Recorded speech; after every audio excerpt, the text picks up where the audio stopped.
Assalamualaikum. Hope you all are doing fine. My name is Zaid Burhan Ahmed, and here I am with another video, another informative video related to your study abroad program for the people who are willing to apply for any other foreign country and they want to pursue their career and go over there and study abroad. So guys, आज की जो video है इसमें बहुत important topic discuss किया जा रहा है। वो ये है कि द बैंक स्टेटमेंट। और जैसे कि आप जानते हैं कि अभी जो हमारी सीरीज चल रही है वो वीडियोस ज़्यादातर हमारी रिलेटेड टू यूके वीज़ा है, यूके स्टूडेंट वीज़ा है। तो आज की वीडियो पे भी हम जो बात करेंगे वो यूके के लिए ही करेंगे। So bank statement, why do we need to show a bank statement, why do we need to show some amount, और जो है कितने अरसे के लिए शो करना होता है, क्यों करना होता है। सबसे पहले ये समझ लीजिए कि बैंक स्टेटमेंट शो किया क्यों जाता है। So we need to show that for 1 year we have enough amount, we have ample amount to spend and to bear our expenses, living expenses, as well as if we have any partial or remaining balance of our fee, so वो भी हमारे bank account के अंदर मौजूद है। तो बहुत simple सा कॉन्सेप्ट है कि 1 साल का रिहाइश का खर्चा और अगर मेरी कोई पार्शल या रिमेनिंग फीस है तो वो मेरे बैंक में मौजूद होना ज़रूरी है। इससे हम ये अश्योर करते हैं कि यूके की गवर्नमेंट को कि भाई मैं वहाँ जाके परेशान नहीं होऊंगा कि इन एनी केस अगर मुझे वहाँ जॉब नहीं भी मिलती या मैं वहाँ पे अर्निंग नहीं भी कर पा रहा या अगर मेरे प्रोग्राम में अर्निंग अलाउ ही नहीं है, जो कि बहुत रेयर होता है, तो मैं अपना एक्सपेंस बेयर कर सकता हूँ। I will not go bankrupt.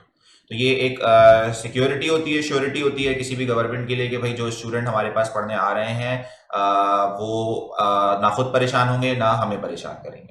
तो इसका तरीका बहुत सिंपल होता है कि आपके पास, जैसा कि मैंने कहा, कि 1 साल के लिए खर्चा करने के लिए पैसे होने चाहिए और रिमेनिंग फी होनी चाहिए।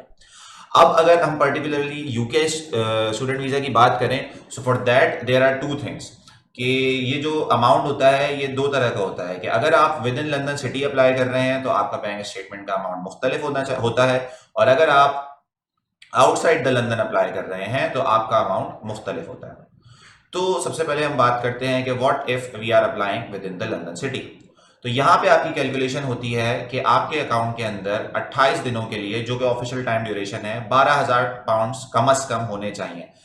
जो कि इसकी कैलकुलेशन ऐसे बनती है कि पर मंथ 1334 पाउंड्स यानी कि 1334 पाउंड्स पर मंथ के हिसाब से अप टू 9 मंथ्स आपके पास कैलकुलेशन करते हैं, जो कि अराउंड 12,006 पाउंड बनता है। To be on a safe side I always recommend कि आप अपने बैंक स्टेटमेंट को ज्यादा रखें। यानी अगर ये 12,006 पाउंड बन रहा है तो आप 12,200 300, इट्स वेरी गुड कि अगर आप 12,500 पाउंड अपने बैंक के अंदर फाइनेंशियल स्टेटमेंट शो कराएं फॉर योर लिविंग एक्सपेंस। और इसी तरह अगर हम अब बात करते हैं आउटसाइड द लंदन सिटी की, तो उसके लिए जो आपकी कैलकुलेशन होती है वो होती है कि आपके पास 1,023 पाउंड पर मंथ के हिसाब से 9 महीनों तक का खर्चा होना चाहिए, जो कि तकरीबन बनता है आपका जो है 9,200 पाउंड। तो to be again on a safe side आप 9,500 पाउंड आपके बैंक स्टेटमेंट के अंदर मौजूद होने चाहिए। 9,500 pound living expense if you are applying outside the London, and 12,006 यानी 12,000 to be on safe side again 12,500 pound आपके पास होने चाहिए for the London city university. तो अगर आपकी पढ़ाई लंदन के अंदर होनी है, वहां जाके आपने पढ़ना है, तो आपको इतना अमाउंट शो करना है, यानी कि 12,500 पाउंड अराउंड अप्रोक्सीमेटली। और अगर आपने आउटसाइड द लंदन पढ़ना है तो 9,500 pound outside the London city. अब बात यहीं खत्म नहीं होती। अब इसके अलावा अगली चीज जो होती है वो ये होती है कि अगर आपने अपनी फीस पूरी कर दी है साल की, यानी which is recommended, which is strongly recommended, कि अगर आपने पूरे साल की फी पे कर दी है before departure, before your arrival at your university, so it's very good, it's too helpful, too beneficial. इसमें होता यह है कि फिर आपको बहुत ज़्यादा वहाँ पे रिलैक्सेशन मिल जाती है, आप वहाँ जाके यकीनन अर्न करते हैं और अपने करंट एक्सपेंसेस को बेयर कर सकते हैं। फर्दर फ्यूचर के लिए जो है आप पैसे जो है वो सेव कर सकते हैं। So it's better. So अगर if you have paid 100% of your 1 year fees of your program, so now you don't need to have any other amount in your bank statement except this living expense जो कि मैंने अभी आपको explain किया। But if अगर आपने अपनी fees partially पे की है, इसको हम मिसाल से समझते हैं कि for example a candidate has to pay 14,000 pound as a fee for 1 year of his program, whether it's masters or bachelors or any other program. तो अब अगर he or she has paid 7,000 pounds, which is the 50% of the total fees. So now the situation is different. क्योंकि अब आपको bank statement में ना सिर्फ अपना लिविंग एक्सपेंस शो करना है, बल्कि उसके अलावा आपको वो रिमेनिंग 50% यानी कि 7,000 पाउंड जो आपके रह गए हैं फीस के, वो भी अपने बैंक स्टेटमेंट के अंदर शो करना जरूरी है।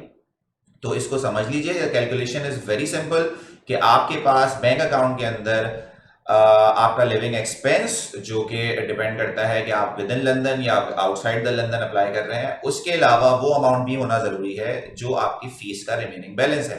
तो अगर आपने 50% पे किया है तो रिमेनिंग 50%, अगर आपने 40% पे किया है तो रिमेनिंग 60%, अगर आपने 70% पे की है तो रिमेनिंग 30% आपके बैंक अकाउंट के अंदर as in your bank statement show कराना जरूरी है।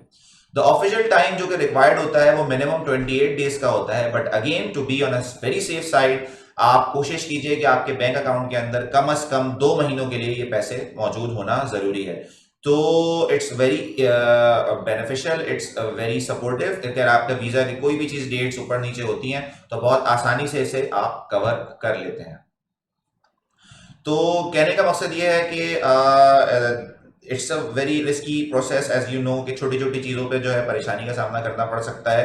However it is again very easy. तो अगर आप इन चीज़ों का ख्याल रखें और जितनी रिक्वायरमेंट है उससे थोड़ा सा ऊपर ही अमाउंट रखें तो आपका वीज़ा स्ट्रांग होता है। बहुत अच्छे चांसेस होते हैं कि आप आराम से जो है वीज़ा अक्वायर कर लेंगे और इसके अंदर किसी किस्म की फाइनेंशियल पॉइंट ऑफ व्यू से आपको रुकावट का सामना नहीं करना पड़ेगा। So that's all. ये थोड़ा सा एक इन्फॉर्मेटिव वीडियो था जिसमें मैंने कोशिश की कि मैं आपको समझा सकूं कि अगर आप यूके स्टूडेंट वीजा के लिए अप्लाई कर रहे हैं तो आपको कितना अमाउंट रिक्वायर है एज योर बैंक स्टेटमेंट और इसकी कितनी ड्यूरेशन आपके पास होनी चाहिए। So if you have any further query you can ask us in the comment section, और उसके अलावा do subscribe our channel and share this video with other people who are willing to go and study further in UK. So thanks for watching this video. Thank you so much. Assalamu alaikum.